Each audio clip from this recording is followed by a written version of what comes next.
మీ business ఏదైనా మీ ఊర్లో promotion చేయాలంటే అది సుమన్ టీవీతోనే సాధ్యం. ఇప్పుడే సంప్రదించండి.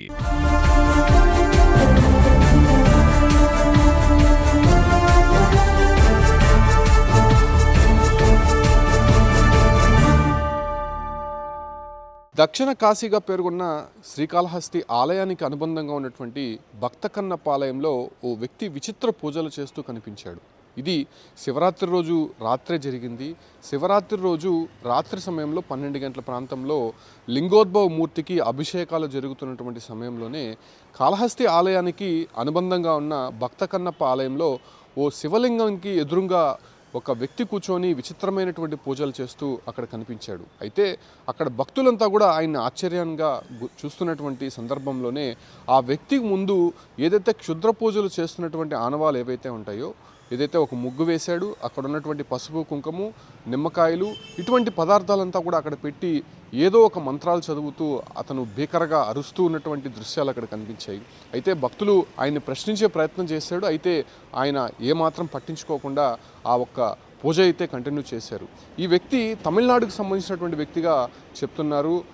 అతనితో పాటు ఒక ముగ్గురు వ్యక్తులు అక్కడికి వచ్చి ఏదో పూజలు చేస్తున్నాడు అనేటువంటి విషయాన్ని మాత్రం స్పష్టంగా అక్కడ కనిపిస్తోంది. అయితే సరిగ్గా 12 గంటల ప్రాంతంలో అక్కడ ఆ ఒక్క క్షుద్ర పూజలు చేస్తున్నటువంటి ఆనవాళ్ళు కనిపిస్తున్నటువంటి నేపథ్యంలోనే ఆలయ అధికారులు అయితే ఎవరూ ప్రశ్నించలేదు. కానీ అక్కడ ఉన్నటువంటి భక్తులే అతనిపైన ఆగ్రహం వ్యక్తం చేశారు. ఖచ్చితంగా ఇతను క్షుద్ర పూజలు నిర్వహిస్తున్నాడు అనేటువంటి ఆరోపణలు చేయడంతోనే ఆ వ్యక్తి ఒక్కసారిగా అక్కడి నుంచి పారిపోయే ప్రయత్నం చేశాడు.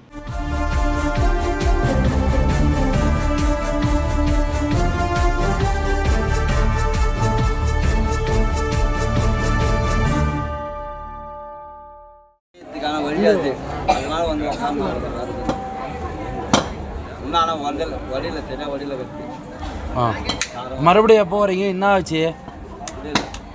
என்ன ஆச்சு? உங்க தெய்வம் என்ன ஆச்சு? ஐயா சொல்ல முடியாதுன்றாங்க. உங்க சாமி யாருன்னு கேட்டுக்கிறாங்க. அவங்க உங்க சாமி சார் கேட்கறது என்னன்னா உங்க சாமி யாருன்னு మునీశ్వరం என்ன ஆச்சு? అయితే ఈ విషయం ప్రస్తుతం కలకలం రేపుతోంది.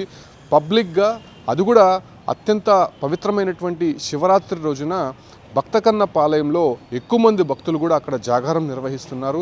ఆ సమయంలోనే ఈ వ్యక్తి శివలింగానికి అభిముఖంగా కూర్చొని అక్కడ విచిత్రమైనటువంటి ముగ్గులు, అదే రకంగానే ఆ వ్యక్తి కూర్చున్నటువంటి సందర్భంగానే ఆ వ్యక్తి పైన ఒక నిమ్మకాయ పెట్టుకోవడం, ఆ నిమ్మకాయ పైన కర్పూరం వెలిగించి ఏదేదో మంత్రాలు చదువుతూ విభిన్నమైనటువంటి వేషధారంతో అతను అక్కడ కనిపించడంతో భక్తులంతా కూడా ఆగ్రహం వ్యక్తం చేశారు. ఇటువంటి ఘటనలు గతంలో కూడా మనం చూసాం. ఎందుకంటే గుప్త నిధుల కోసమో లేకపోతే శత్రువులని నాశనం చేయడానికో ఇటువంటి క్షుద్ర పూజలు శ్రీకాళహస్తి ఆలయంలో ప్రత్యేకించి నిర్వహించడాన్ని మనం గతంలో కూడా అనేక సందర్భాల్లో చూసే ఉంటాం. బట్ ఇవాళ శివరాత్రి సందర్భంగానే అర్ధరాత్రి సమయంలో భక్తకన్నప్ప ఆలయంలో ఇటువంటి క్షుద్ర పూజలు అనేది కొంత ఆందోళన కలిగించేటువంటి అంశంగా మారింది. ప్రత్యేకించి లింగోద్భవ దర్శనం అనేది ప్రత్యేకంగా శివరాత్రికి చేస్తూ ఉంటారు. అయితే ఈ సమయంలోనే దాదాపు వేలాది మంది భక్తులు శ్రీకాళహస్తికి వస్తూ ఉంటారు. శ్రీకాళహస్తితో పాటు శివుడికి అత్యంత ఏదైతే శిష్యుడైనటువంటి భక్తుడైనటువంటి ఆయన ఆలయంలో కూడా ప్రత్యేకమైనటువంటి పూజలు అభిషేకాలు నిర్వహిస్తుంటారు. అదే సమయంలోనే ఆ తమిళనాడు నుంచి వచ్చినటువంటి అఘోర రూపంలో ఉన్నటువంటి ఒక వ్యక్తి, అదే రకంగానే ఆ వ్యక్తితో పాటు మరో ముగ్గురు వచ్చారు.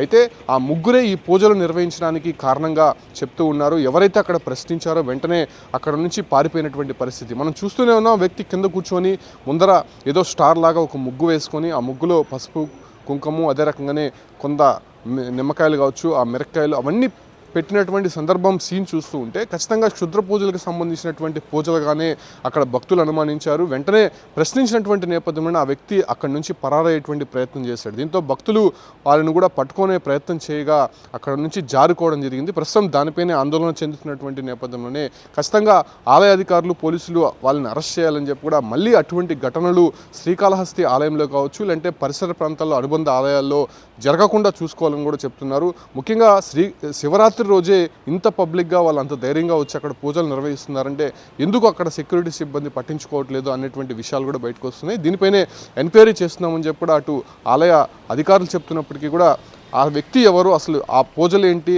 అక్కడ చేయాల్సినటువంటి అవసరం ఏంటో నిజంగా కనిపెట్టాల్సినటువంటి అవసరం ఉంది. దీనిపైన ఎంక్వైరీ జరుగుతుందని చెప్పి కూడా ఆలయ అధికారులు మాత్రం స్పష్టం చేస్తున్నారు.